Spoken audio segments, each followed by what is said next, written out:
பூனாகலை கபரகலை மண் சரிவினால் பாதிக்கப்பட்ட 50 குடும்பங்களைச் சேர்ந்தவர்களுக்கு வீடுகளை நிர்மாணிப்பது தொடர்பிலான கலந்துரையாடல் பெருந்தோட்டம் சமூக உட்கட்டமைப்பு அமைச்சர் சமந்த வித்யாரத்ன தலைமையில் நடைபெற்றது. இதன்போது தியத்தலாவ ராணுவ முகாமில் சிரேஷ்ட உத்தியோகத்தர்கள் உள்ளிட்ட அரசு அதிகாரிகள் கலந்து கொண்டனர்.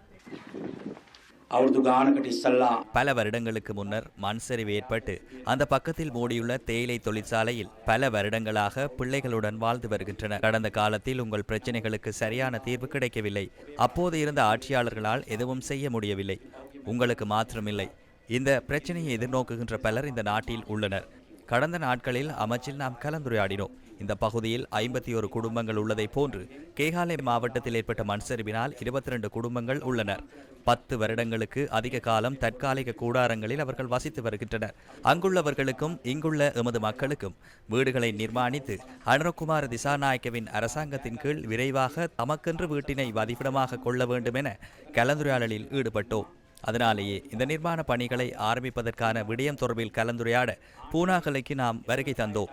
அந்த கலந்துரையாடல்களில் கலந்துரையாடி இங்குள்ள 51 வீடுகளை உடனடியாக நிர்மாணிக்க தீர்மானித்துள்ளோம். அதற்கு நாங்கள் ஒரு வீட்டிற்கு 28 லட்சம் ரூபாய் ஒதுக்கியுள்ளோம். அதனால் வீடுகளுக்கு 1428 லட்சம் ரூபாய் நிதியை நாம் ஒதுக்குவோம்.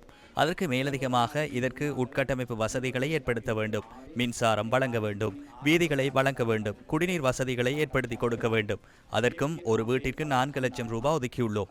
200 லட்சம் ரூபாய் நிதியை இதற்காக பெற்றுக்கொள்ள உள்ளோம். பாதையில் நிர்மாணித்து விட்டு செல்வதற்கான எதிர்பார்ப்பு நம்மிடமில்லை.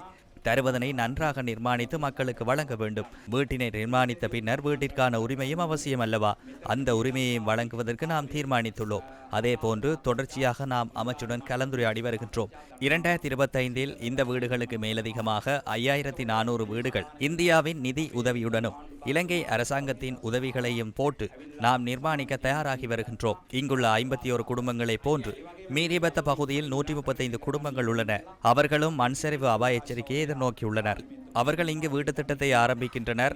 தமக்கு இல்லை என நினைக்க வேண்டாம். அந்த வேலை திட்டத்தினை இந்த வருடம் ஆரம்பிப்போம்.